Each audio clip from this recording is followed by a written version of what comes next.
Cp aqui vai ser quantidade de calor QV, calor específico a volume constante CV. Essa nomenclatura segue a mesma linha de raciocínio lá. Então aqui eu vou ser um pouquinho mais direto.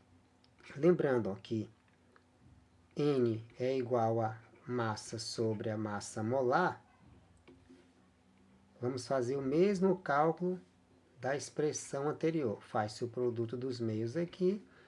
Teremos que a massa é o produto entre a massa molar e o número de mols. Que substituindo na expressão anterior, vamos ter número de mol vezes a massa molar, vezes o calor específico a volume constante, vezes a variação de temperatura. E vamos definir o produto massa molar, calor específico, como sendo o CV. Aí estou colocando um C um pouquinho maior, como eu fiz anteriormente, que vai ser o calor molar a volume constante. Então, QV, que é a quantidade de calor trocado numa transformação a volume constante, é igual ao número de mols do gás no recipiente, o calor molar a volume constante, vezes a variação de temperatura. Notem que a expressão ela é idêntica à anterior. O que muda é só que lá era a pressão constante e aqui é a volume constante. Eu estou economizando na escrita, já que segue a mesma linha de raciocínio. Vamos para a próxima. Transformação termodinâmica sem que haja trocas de calor, que é chamada de transformação adiabática. Então, lembrando, a transformação adiabática é aquela que não tem trocas de calor quando o gás passa de um estado para outro. Aí nós podemos ter duas situações, ou esse gás se expande ou ele se comprime, ou seja, ou ele ocupa um volume maior ou ocupa um volume menor, como está demonstrado na figura a expansão, e na B a compressão. As setas indicam o sentido que está aumentando ou diminuindo o volume.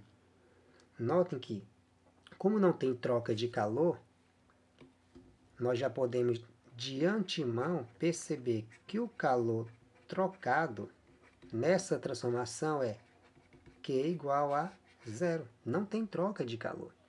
Então, se não tem troca de calor, da primeira lei da termodinâmica, novamente, mais uma vez recorrendo à primeira lei da termodinâmica, o que nós vamos obter? A quantidade de calor trocado é igual ao trabalho mais a variação de energia interna. Como a quantidade de calor trocado é zero, vejam que, passando o trabalho para o primeiro membro, ele fica negativo, igual à variação de energia interna. Vou multiplicar por menos 1, só por uma questão de didática. Então, fica o trabalho igual a menos a variação de energia interna. O que é que dá para entender?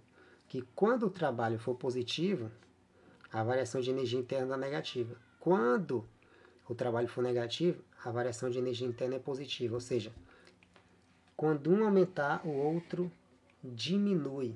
Isso está demonstrado aqui. Mas, como o trabalho é igual a pressão vezes variação de volume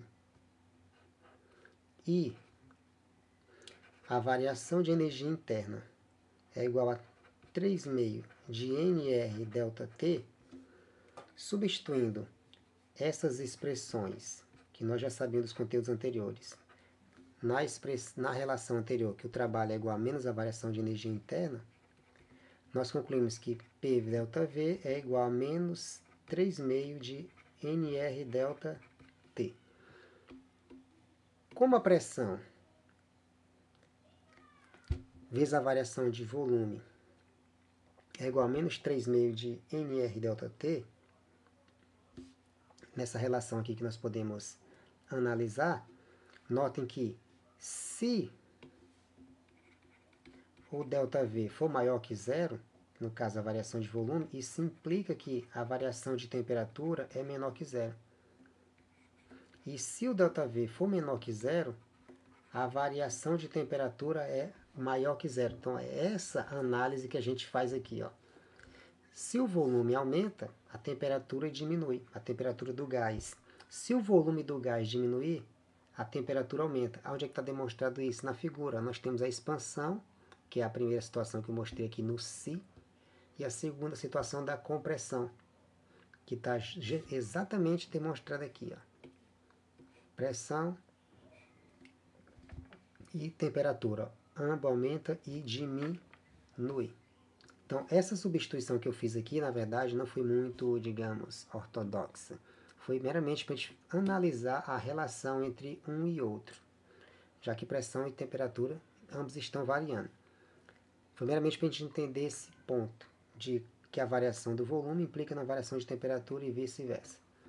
Vamos para o último item, que é uma transformação termodinâmica na qual o gás volta ao estado inicial, ou poderíamos simplificar numa transformação cíclica, que é uma transformação cíclica, já diz, é um ciclo.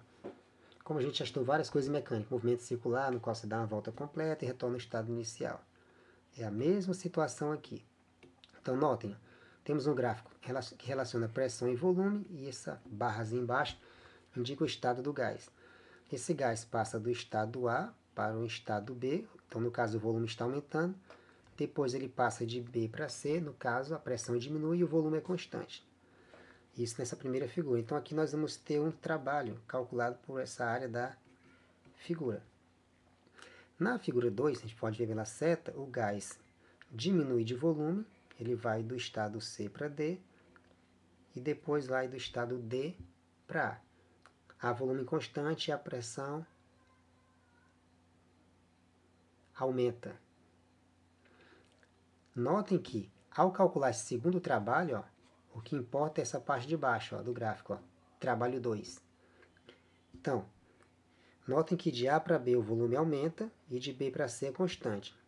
Já de C para D o volume diminui e de D para A o volume é constante, como se fosse a ida e a volta. Ele retorna para o estado inicial. Mesma pressão, mesmo volume, mesma temperatura, as mesmas condições de antes. E a figura 3 ela mostra esse ciclo, ó, de A para B, B para C, C para D e D para A. E analisando essa figura 3, vejam que ela é só um recorte da anterior, porque a segunda figura, recortando da primeira, ela sobra justamente a figura 3. Que a gente pode concluir, então, que o trabalho, deixa eu colocar aqui de branco, fica melhor, que o trabalho, nesse caso, é o trabalho 1 mais o trabalho 2. Ou seja, o trabalho do ciclo completo é o trabalho na primeira situação e na segunda situação, que no caso é o ciclo. Se a gente tiver um gráfico como no terceiro, basta fazer o ciclo, que é mais prático. O calor trocado, a gente calcula pela mesma linha de raciocínio. O calor trocado será, ou seja, é a soma da quantidade de calor trocada em cada uma das etapas. É a quantidade de calor de A mais B, de A até B, a quantidade de calor trocada de B a C, a quantidade de calor trocada de C para D, mais a quantidade de calor trocada de D para A. Ou seja, a quantidade de calor trocada é a soma da quantidade de calor trocada em cada uma das etapas. Ou seja, aqui não é uma fórmula, não precisa decorar. É só uma demonstração de como proceder. É uma soma da quantidade de calor em cada uma das etapas. E a energia interna? A quantidade de calor, ou seja, a quantidade de energia interna nessa situação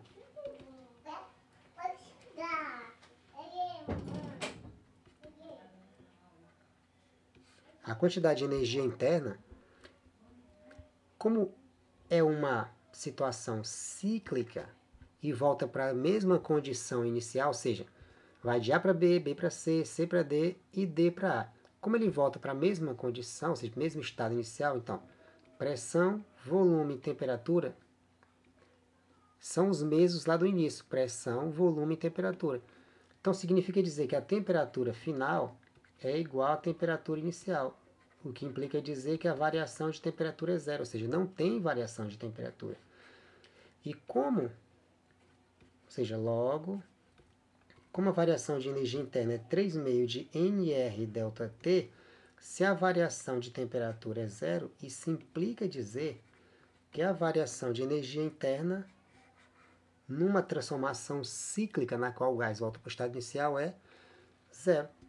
Se nós mais uma vez aplicarmos a primeira lei, agora eu vou simplificar da primeira lei, a quantidade de calor que é igual ao trabalho mais a variação de energia interna, se a variação de energia interna é zero, temos que a quantidade de calor é integralmente convertida em trabalho, ou seja, numa transformação cíclica, a quantidade de calor é exatamente igual ao trabalho, ou seja, todo o calor fornecido realiza um trabalho ou todo o trabalho se transforma em calor. Vai depender se a transformação vai ser no sentido horário ou anti-horário, que define a ordem da transformação de energia.